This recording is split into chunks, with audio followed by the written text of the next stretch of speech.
여러분 안녕하십니까? YTN 경제특화 뉴스 쏙쏙경제 시작합니다. 먼저 오늘의 주요 경제 뉴스입니다. 조선업 구조조정의 여파로 실업률이 치솟고 있는 경남 지역에서 은행 예금은 줄고 대출은 늘어나는 등 경제 사정이 더 나빠지고 있습니다. 정부는 15조 원가량의 추가 경정 예산안 편성을 다음 주 발표할 것으로 보입니다. 대출을 받아 집을 사는 젊은 층이 크게 늘고 있는 것으로 나타났습니다. 전세난과 월세 전환에 부담을 느끼면서 적극적으로 내 집 마련에 나섰기 때문으로 분석됩니다. 지난달 대중교통과 상하수도 같은 공공서비스 요금이 2.2% 상승해 전체 소비자 물가 상승률을 2배 이상 웃도는 것으로 나타났습니다. 영국의 유럽연합 탈퇴, 즉 브렉시트 우려가 완화되면서 국내 증시가 큰 폭의 오름세를 보였습니다. 원달러 환율도 달러화 강세 흐름이 약해지면서 11원 90전이나 하락했습니다.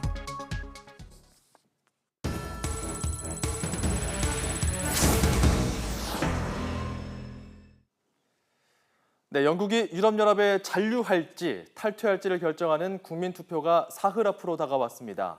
전 세계 금융시장이 이른바 브렉시트 공포감에 휩싸인 가운데 지난주 우리 주식시장도 3% 넘게 하락했는데요.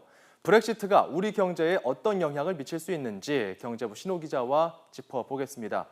자, 오늘 우리 증시 대체적으로는 안도하는 분위기였는데요. 어떻게 마감됐습니까? 네, 오늘 증시는 오르고 환율은 떨어졌습니다. 코스피, 코스닥 모두 1.4% 이상 급등했고요. 원달러 환율은 12원 가까이 내렸습니다. 브렉시트가 현실화될 가능성이 낮아졌다고 시장에서 판단했다는 뜻인데요. 이 브렉시트는 영국을 뜻하는 브리튼 또는 브리티시에다가 나간다는 뜻의 엑시트가 합쳐진 합성어입니다. 어디에서 나가느냐? 바로 유럽연합에서 나간다는 얘기인데 이 브렉시트 국민투표를 앞두고 지난주 세계 금융시장이 크게 요동쳤습니다. 우리 주식시장도 코스피가 지난 한 주 동안 64포인트, 3.18%나 떨어지면서 1950선으로 뚝 떨어졌다가 오늘 급등했습니다. 네, 그렇게 금융시장이 불안한 모습을 보이다가 오늘 급등한 것도 지난주 영국에서 있었던 의원 피살 사건이 영향을 줬다는 분석이 있네요. 네, 지난주 목요일 유럽연합 잔류를 주장하던 조 콕스 영국 하원 의원이 피살됐습니다. 영국 전역이 충격에 빠졌고 콕스 의원 추모 행렬이 이어지고 있는데요. 이 사건 직후 여론조사 결과가 뒤집히고 있습니다. 여론조사 업체 유고부 조사 결과를 보면 지난 13일에는 유럽연합 탈퇴가 46% 그리고 잔류가 39%였습니다. 하지만 콕스 의원이 피살된 16일 이후부터 이틀간 실시한 조사에서는 이게 역전됐습니다. 잔류가 44% 그리고 탈퇴가 43%로 브렉시트 반대가 앞서는 결과가 나왔습니다. 이 도박사들은 더 빨리 마음을 바꾸고 있습니다. 영국 최대 베팅 업체에서는 영국 유럽연합 잔류에 걸면 돈을 딸 확률을 69%로 내다봤습니다. 피살 사건 직전보다 10%포인트나 올라갔습니다. 그렇지만 이 수치를 보면 말이죠. 어느 진영도 결과를 낙관할 수는 없을 정도로 팽팽한데요. 브렉시트를 찬성하는 쪽과 반대하는 쪽 각각 이유가 뭡니까? 네, 이민 문제와 경제 문제 이 두 가지가 가장 중요한 이유입니다. 이 브렉시트에 찬성하는 영국인들은 영국이 유럽연합에서 탈퇴하지 않으면 계속 손해를 보게 된다 이렇게 생각하고 있습니다. 영국이 부담하는 분담금이 EU 28개 나라 가운데서 네 번째로 많은데 수혜금, 즉 혜택은 밑에서 세 번째라는 얘기입니다. 그런데도 EU 안에서의 영향력은 독일이나 프랑스에 밀리고 있어서 대영 제국의 자존심을 구겼다 이렇게 생각하고 있습니다. 여기에 영국으로 급속하게 몰려오고 있는 이민자 문제도 EU 탈퇴 주장에 힘을 실었습니다. 지난해 이민자가 33만 명에 달했는데 이민자 복지로 인한 재정 부담 그리고 실업 문제 등에서 벗어나려면 이번 기회에 EU를 떠나야 한다는 주장입니다. I'm all for immigration, but this country is getting a bit too overpopulated for the amount of land mass that we actually have. So that's my reason for voting out. 반대로 이 브렉시트에 반대하는 영국인들은 EU 탈퇴가 영국 경제를 수렁에 빠뜨릴 수 있다는 그런 걱정이 아주 큽니다. 영국 재무부는 EU에서 탈퇴하면 영국 성장률이 3% 하락할 것으로 예상했습니다. 또 글로벌 기업들의 투자도 줄고 유럽연합 국가로의 수출도 큰 타격을 입을 것으로 보고 있습니다. 장기적으로는 50조 원에 이르는 재정 부족이 발생할 수 있다는 것이 영국 정부의 설명입니다. 그동안 EU 탈퇴론자들은 이런 우려가 근거가 없다, 경제 나빠질 일 없다 이렇게 주장해 왔는데 콕스 의원 피살 사건 이후 미래에 대한 불안감이 커지면서 지금 상태를 유지하려는 쪽으로 표심이 조금씩 기울고 있습니다. I think if we leave, then we don't know what the future holds. At least we know when we're in Europe a rough idea of what the future holds for us. 자, 이런 가운데 우리에게 가장 중요한 것은 아무래도 우리 경제에 어떤 영향을 줄까 하는 부분인데요. 금융은 이미 영향을 주고 있고 다른 부분은 어떻습니까? 네, 영국에 나가 있는 우리 기업들, 또 영국의 제품을 수출하는 우리 기업들도 아주 비상입니다. 영국에 사무소가 있는 국내 기업이 120여 곳인데 상당수가 유럽 본부 역할을 하고 있다고 합니다. 브렉시트가 현실화되면 이 사무소들이 런던에 있을 이유가 더 이상 없어집니다. 파리나 프랑크푸르트 등으로 거점을 옮길 수 있습니다.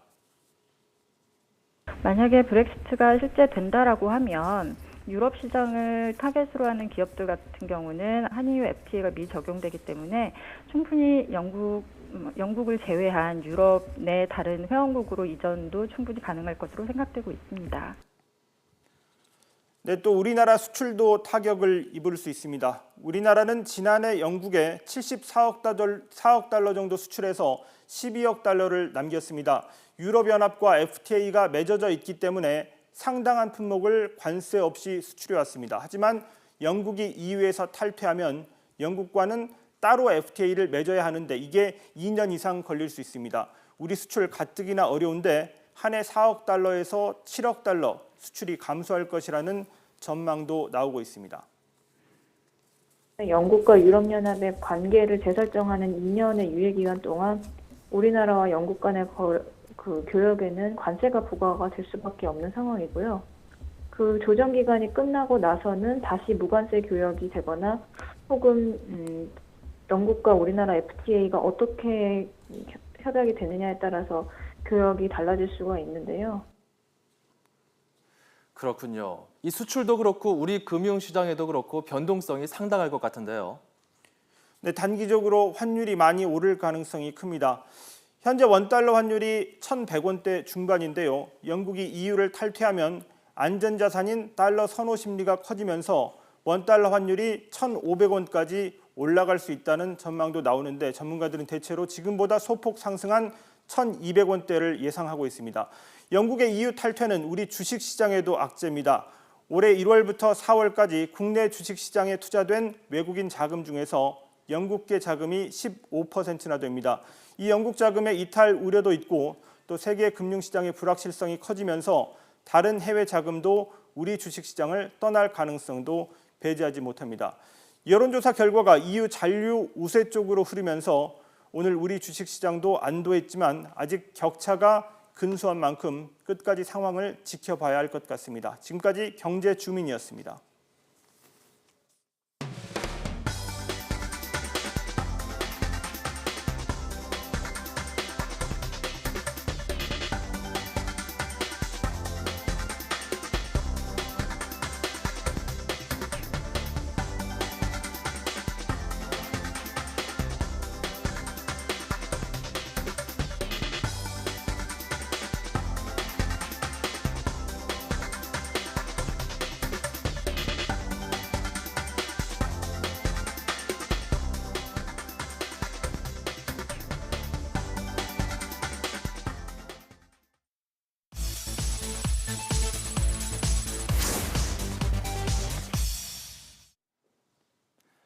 네, 전셋값이 끝을 모르고 계속 치솟으면서 매매값과 큰 차이가 나지 않는 상황이 벌어지자 새로운 풍속도가 생기고 있습니다. 먼저 혹시나 전세 보증금을 떼일까 걱정하는 마음에 보험 가입하는 사람이 크게 늘고 있는 건데요.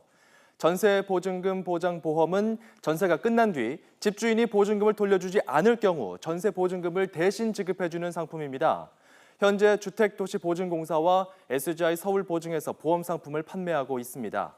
자, 올해 1분기 주택도시보증공사의 전세 보증금 반환 보증 가입 건수는 4,080여 건이었습니다. 지난해보다 6배 가까이 급증한 것을 확인할 수가 있습니다.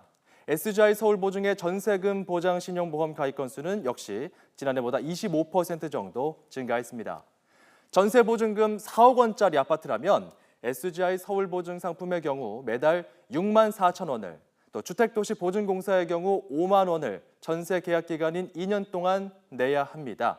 적지 않은 액수지만 이 돈을 내고서라도 자신의 전 재산일 수도 있는 이 전세 보증금을 지키려는 사람들이 그만큼 늘고 있는 겁니다. SGI 서울보증과 주택도시보증공사의 보험 상품, 약간의 차이가 있습니다. 먼저 SGI 서울보증은 전세 보증금 액수와 상관없이 가입되고요. 공인중개사에게 직접 가입할 수 있는 장점이 있지만 집주인의 동의가 필요합니다. 반면 주택도시보증공사는 전세 보증금이 수도권은 4억 원 이하, 그 밖의 지역은 3억 원 이하인 경우로 제한돼 있지만 집주인 동의는 필요치 않습니다. 자, 이 밖에도 보험 요율과 보증 한도가 조금씩 다르니까요. 관심 있는 분들이라면 꼼꼼하게 상품 비교해서 고를 필요가 있겠습니다. 전문가들은 또 보증금과 기존 융자를 합한 금액이 집값의 80%를 넘지 않는다면 보험 가입을 신중하게 결정하는 것이 좋다고 조언하고 있습니다. 다음 풍속도입니다. 이 전세 구하기가 갈수록 어렵고 월세로 살자니 매달 부담이 큽니다. 차라리 집을 사자는 사람들이 늘고 있는데요. 20, 30대 젊은 층 가운데 그런 경우가 많은 것으로 나타났습니다. 보도에 이강진 기자입니다. 연령별 주택담보대출 잔액을 분석해봤습니다. 30대에서 증가세가 두드러졌는데 지난 3월 말 기준으로 101조 원, 석 달 만에 10조 원이 늘었습니다. 2013년 말과 비교하면 34조 원, 50%가 많아졌습니다. 20대도 마찬가지입니다. 9조 원을 넘어서면서 2년 3개월 만에 2배 넘게 증가했습니다. 올해 들어 석 달 동안 40대가 2조 원 정도 늘어나고 5, 60대는 줄어든 것과 비교됩니다. 무엇보다 전세난이 크게 작용한 것으로 보입니다. 집주인은 월세를 원하는데 그걸 매달 내려고 하면 부담스럽잖아요. 근데 금리도 낮고 하니까 이제 대출 받아서 이제 집을 사자 생각하고. 빚을 떠안은 채 집을 갖고 있던 사람들도 앞으로가 걱정입니다. 그동안 이자만 냈지만 만기가 다가와 갚아야 하는 원금이 올해 39조, 내년은 46조 원입니다. 정부의 가계부채 관리가 대폭 강화돼 비슷한 조건으로 대출 갈아타기가 쉽지 않은 상황이라 대출자들의 근심이 커지고 있습니다. YTN 이강진입니다.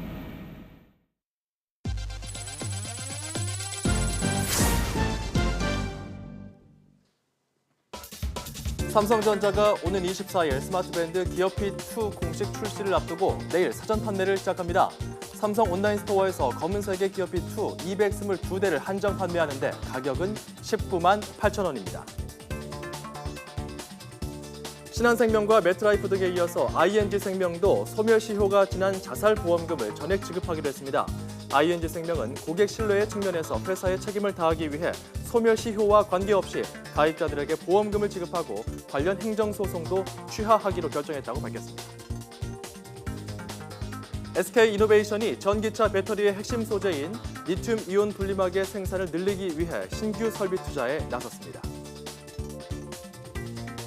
대한상공회의소가 부처별, 지자체별로 기업 지원 제도를 총망라한 검색 사이트 올댓비즈를 구축하고 오늘 정식 개통했습니다. 네, 쏙쏙경제 오늘 순서는 여기까지입니다. 잠시 후 저녁 6시에 뉴스통이 방송됩니다. 여러분 고맙습니다.